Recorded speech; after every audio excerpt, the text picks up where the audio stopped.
अब ये मिलान क्या होता है, और ये टॉपिक मैंने इसलिए लिया कि प्रिंसिपल साहब बैठे हुए हैं यहां पर,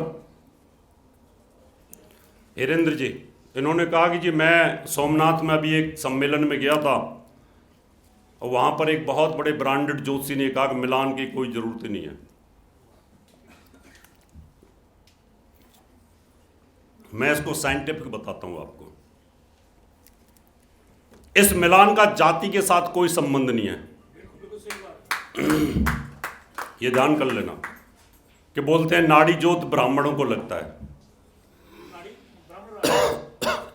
ब्राह्मण जाति को नहीं लगता, ब्राह्मण वर्ण को लगता है। ये ध्यान कर लेना, क्योंकि मान लो मेरा और आचार्य जी का वर्ण एक ही है और हम अगर एक रूम में रहेंगे, दोनों बीमार एक हो जाएगा, क्योंकि दोनों को नाड़ी दोष लगा हुआ है। और ये नाड़ी दोष ये जरूरी नहीं है कि स्त्री पुरुष को ही लगेगा, ये भी जरूरी नहीं है। स्त्री पुरुष तो रोज 8-10 घंटे एक रूम में सोते ही हैं, एसी चला करके।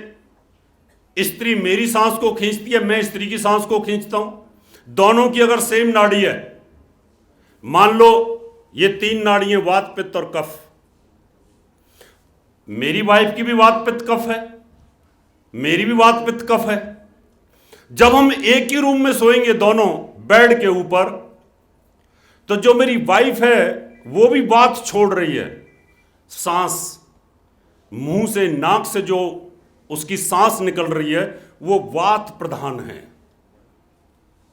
मेरी भी वात प्रधान है, मैं भी अपनी सांस को वात छोड़ रहा हूं। मेरी छोड़ी हुई वात प्रवृत्ति को वो खींच रही है और उसकी वात को मैं खींच रहा हूं। और सुबह जब उठेंगे दोनों बीमार उठेंगे, क्योंकि 8 घंटे हम दोनों ने एक दूसरे के वात को खींचा, एक दूसरे के पित्त को खींचा। मान लो दोनों पित्त प्रधान है, दोनों वायु विकार है। हमारे ऋषि बहुत बड़े योगी थे, जिन्होंने हमारी नासिकाओं को समझा कि 1 घंटे ये चलती है, 1 घंटे ये चलती है, और रात को कैसे हमारे नाड़ी का विचार आता है। अब आप कहोगे कि इसके आपके पास रिसर्च क्या है। अब रिसर्च तो यह है कि जो मियां बीवी एक ही नाड़ी के हों, उन दोनों को बताना कि कौन बीमार ज्यादा रहता है। डे 1 से बच्चे होने के बाद स्त्री का एनर्जी लेवल कम हो जाता है और उसमें वो बीमार रहना शुरू कर देगी। यही चीज सेम मेरे और मेरे सेक्रेटरी के साथ हो और हम एक ही कमरे में सोते हो दोनों, तो दोनों में से एक बीमार हो जाएगा। या तो उसको उल्टी होंगी या मुझे उल्टी होंगी, या मैं सर्द से पीड़ित होऊंगा या वो पीड़ित होगा। यह मिलान का वैज्ञानिक आधार है और लोग कहते हैं कि मिलान का कोई महत्व नहीं है। इसलिए जब दुर्योधन पैदा हुआ था, उसकी कुंडली जब देखी थी विदुर जी ने, तो उन्होंने कहा कि महाराज इसको यहां पर हस्तिनापुर में मत रखो, इसको मार दो, क्योंकि हस्तिनापुर की कुंडली के साथ और आपकी कुंडली के साथ इसका विनाश का योग बनता है। ये नाश कर देगा, तालमेल नहीं है इसका। तो ये जो मिलान होता है, ये मां बेटी भी हो सकते हैं। जो बेटियां अपनी मां से बहुत प्यार करती हैं ना, शादी भी तोड़ देती हैं उनके लिए। उनकी मां और बेटी की सेम नाड़ी और सेम ऐसा सिस्टम होता है कि वो जितना मां के पास रहेगी उतनी बीमार रहेगी। इसलिए कुंडली मिलान के अंदर इसके वैज्ञानिक पहलू को समझने की आवश्यकता होती है। नाड़ी दोष वालों को अलग अलग रूम में सुला दो, पत्नी को अलग रूम में सुलाओ, पति को अलग रूम में सुला दो। बच्चा पैदा करना है जब मिल लिए तो ठीक है। पुराने जमाने में घेर अलग होते थे, घर अलग होते थे, वो भी स्वस्थ वो भी सुस्त। और अब जब से एसी वाले रूम चले, उसके बाद बीमारियों का भंडार बढ़ना शुरू हो गया, क्योंकि दोनों का एनर्जी लेवल, दोनों की ऑरा एक ही कंपाउंड के अंदर ग्रहों से संचालित होती है, और धीरे धीरे हमारा इम्यून सिस्टम कमजोर होना शुरू हो जाता है और तकलीफ होनी शुरू हो जाती है। इसलिए मिलान का एक वैज्ञानिक रहस्य है, जो हमारे 36 गुण होते हैं। कितनी कुंडलियां ऐसी होती हैं जिनमें, जैसे अभी पूनम जी ने बताया कि 11 हमारे गुण मिलते हैं, 4-4 लोगों के गुण भी मिलते हैं और बहुत शानदार तरीके से चल रहा है। वो इसलिए चल जाता है कि दोनों की कुंडलियों के अंदर राजयोग हैं, दोनों की कुंडलियों के ग्रहों की गति बहुत अच्छी है, दोनों के अंदर चित्त के अंदर पिछले जन्म के संस्कार कूट कूट करके भरे हुए हैं कि मेरे लिए पति परमेश्वर है और मेरे लिए पत्नी ये लक्ष्मी है। अगर ये दिमाग में संस्कार भरे हुए होंगे और पिछले जन्म के भरे हुए संस्कार होंगे, तो उसके बाद हमारे ऊपर प्लेनेट का प्रभाव कम होना शुरू होता है। आप लोग ये कहोगे, कितने लोग वैज्ञानिक हमसे कहते हैं कि मंत्र करने से क्या हो जाएगा? क्या मंत्र करने से कुंडली चेंज हो जाएगी? क्या आपके पूजा करने से कुंडली चेंज हो जाएगी? ग्रह तो वही रहेगा, तो आप कैसे कर सकते हो चेंज? वैज्ञानिक पूछते हैं, कुतर्की लोग पूछते हैं। मैं आपको आज इसका जवाब देता हूं कि कैसे मंत्र जाप करने से आपकी ग्रह गति को नेग्लिफाई किया जा सकता है। मान लो मेरे ऊपर शनि की दशा चल रही है, शनि नर्वस सिस्टम का कारक है, शनि की 7.5 चल रही है, शनि की अंतरदशा चल रही है, मेरा इम्यून सिस्टम वीक होना शुरू हो गया। अब वो तो 7.5 साल चलेगा, लेकिन अगर आपने अंदर से अपनी प्राण शक्ति को बढ़ा लिया, प्राण शक्ति को हाई कर लिया, अंदर के सिस्टम को स्ट्रांग कर दिया, चक्रों को स्ट्रांग कर दिया, आपने ऊपर से आने वाली जो किरण है, नेगेटिव रश्मियां हैं शनि की, उनको अगर आपने बाईपास कर दिया तो आपका प्रभाव कम हो जाएगा। अभी जैसे बोर्ड के ऊपर पढ़ा रहे थे गोयल जी, बोले जी आत्मा, सूक्ष्मात्मा, इंद्रियां, ये वो बातें चल रही थी। सब आदमी अपने अपने आप में ज्ञानी है, अपने अपना अनुभव लेके बैठे होते हैं, लेकिन इसके अलावा भी एक यथार्थ सत्य होता है। क्या होता है? यथार्थ सत्य होता है। उन्होंने कहा, जो मां का बेटा है वो कहां से भोजन ढूंढता है। अब मैं अगर प्रश्न पूछूं तो वो यही कहते हैं, पिछली बार भी तुमने मेरी स्पीच खराब कर दी थी तो मैंने इसलिए अभी जब मैं बोलूं तब पूछ लेना। तो इन्होंने कहा पिछली बार भी मेरी स्पीच खराब कर दी। आपकी इंफॉर्मेशन के लिए बताना चाहता हूं, जिस समय प्रलय हुई और महाप्रलय होती है और उसके बाद सृष्टि की उत्पत्ति होती है, हमारा उपनिषद और वशिष्ठ ऋषि का दर्शन शास्त्र यह कहता है कि मनुष्य की मेमोरी जब आती है तो उस समय पर वो अपना भोजन अपनी नाक से ढूंढता है। हिरण का बच्चा पैदा होता है, हिरण के बच्चे को उसकी कौन सी मां बताती है कि थन मेरे यहां पर आकर के लग जा? क्योंकि उसकी नाक जो है वो अपने आप हिरण की स्तनों के उसकी स्मेल को सूंघती है और वो वहां जाकर के पहुंच जाता है। एक मिनट, अभी चुप, मुझे बोलने दो पहले, बाद में बोलिएगा। अभी आदमी भोजन कैसे अपना तैयार करेगा? मुझे कैसे पता चलेगा कि ये भोजन मेरे लिए खाने लायक है कि नहीं? आलू की सब्जी 2 दिन की रखी हुई है होटल के अंदर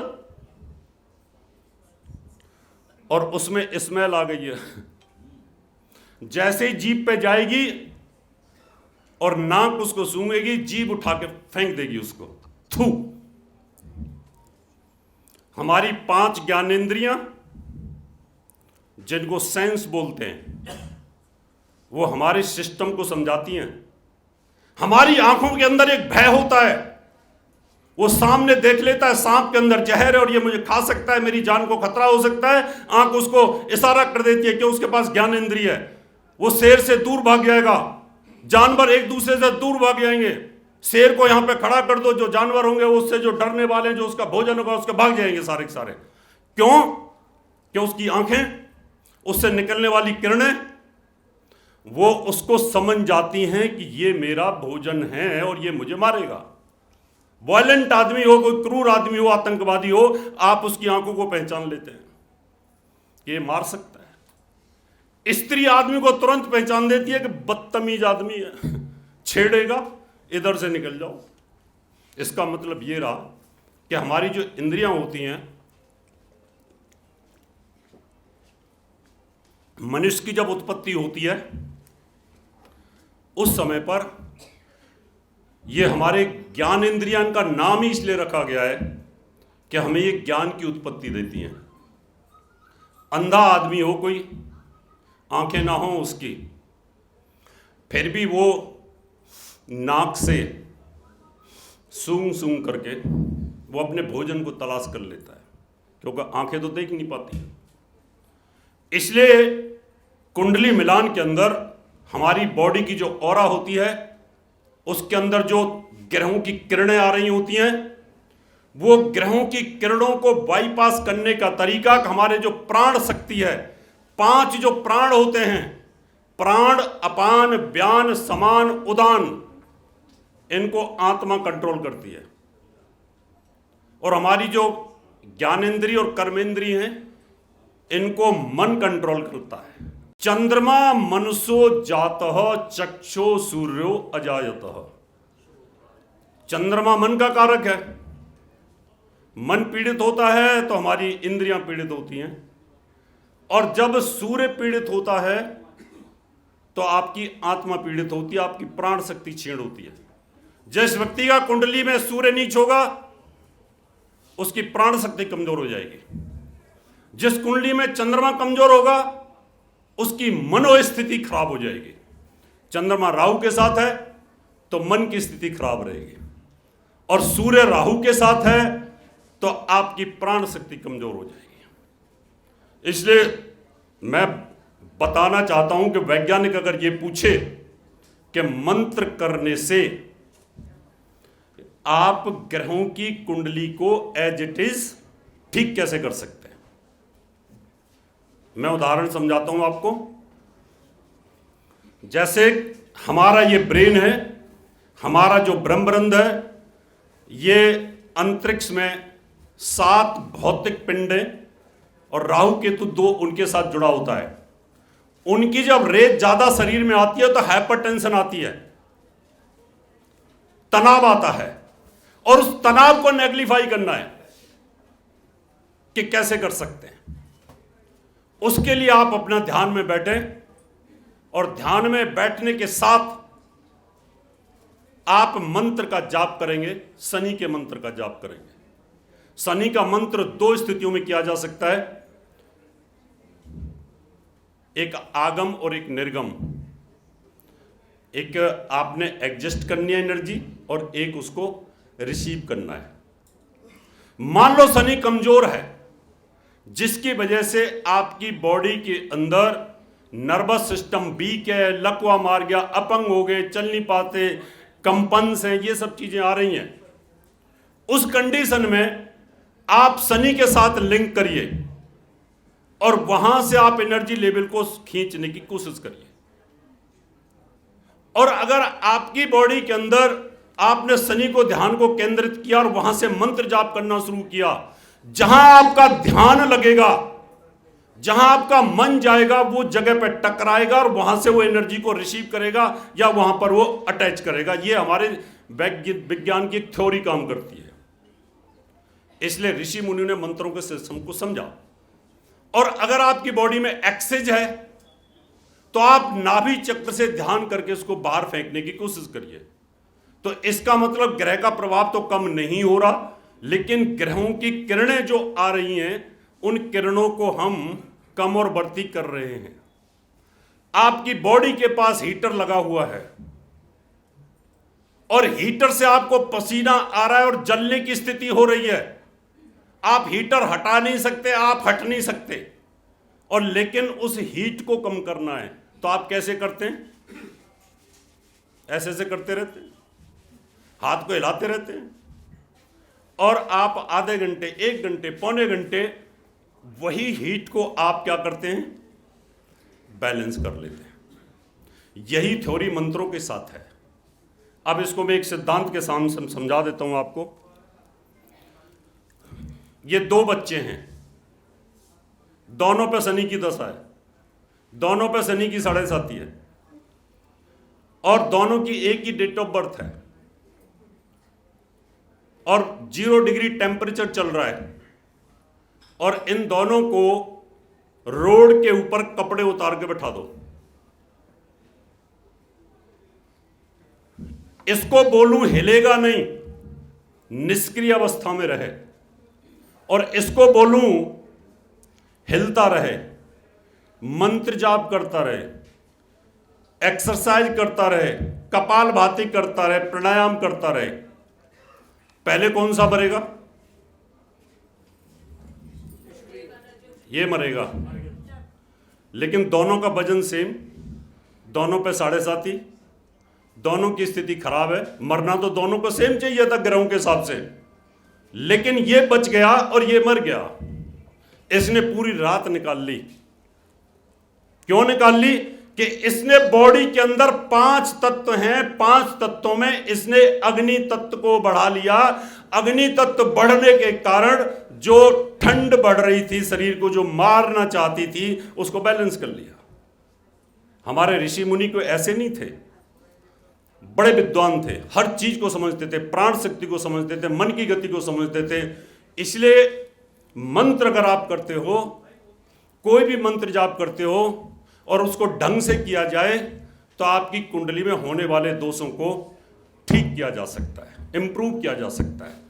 इसलिए जब भी आप कुंडली मिलान करो, वैसे आज मैं बोलने वाला था नई नवांश पे नहीं, आज मैं बोलने था एडवांस एस्ट्रोलॉजी कोर्स में दृश्यकांड के बारे में। मैंने सोचा था कि दृश्यकांड के बारे में बोलूंगा, लेकिन जब स्थितियां ऐसी आ जाएं तो उनको क्लैरिफिकेशन करना और वैज्ञानिक आधार पर उनको आपके सामने रखना फिर दायित्व बन जाता है हमारा। मैं आज बताने वाला था कि नवांश कितने प्रकार के होते हैं और दृश्यकांड कितने प्रकार के होते हैं। मनुष्य का जो स्वभाव है वो कौन से दृश्यकांड का है? क्या हमारे यहां पर बैठे हुए आदरणीय ज्ञानी प्रसन्न शास्त्री गोयल साहब का आकलन कर सकते हैं इनकी कुंडली में चंद्रमा किसके साथ बैठा होगा, कहां बैठा होगा? इनके स्वभाव से, व्यप टॉकिंग से, इंटेलिजेंस से सब अंदाज लगा सकते हैं। ऐसे ही आदमी का व्यक्तित्व बताता है कि इतने इंटेलिजेंट, इतने बड़े पद पर रिटायर कैसे हुआ, इतनी ज्योतिष के अंदर कैसे चीजें पहुंची। तो आदमी का जो व्यक्तित्व होता है, उसकी जो स्टेबिलिटी होती है, वो इन चीजों की जानकारी देता है। मैं बताना चाहता था कि मनुष्य का स्वभाव क्या होगा। मनुष्य आत्महत्या करके तो नहीं मरेगा, उसका दोस्त उसको कोई मार तो नहीं देगा, उसका भाई उसको तो नहीं मार देगा, कहीं भाई बहन का सुख है या नहीं है। सर्प दृश्यकांड क्या होता है, नारद मुनि दृश्यकांड क्या होता है, अगस्त मुनि दृश्यकांड क्या होता है, दुर्वासा ऋषि दृश्यकांड क्या होता है, आयुध दृश्यकांड क्या होता है। यानी आदमी हत्या तो नहीं कर देगा अपने जीवन में, ऐसी सिचुएशन तो नहीं आएगी कहीं। यानी पशु दृश्यकांड कैसा होता है, कहीं व्यक्ति बलात्कारी तो नहीं बनेगा, कहीं जेल तो नहीं जाएगा, आदमी कहीं सन्यासी तो नहीं बन जाएगा, आदमी की सोच कितनी पॉजिटिव रहेगी।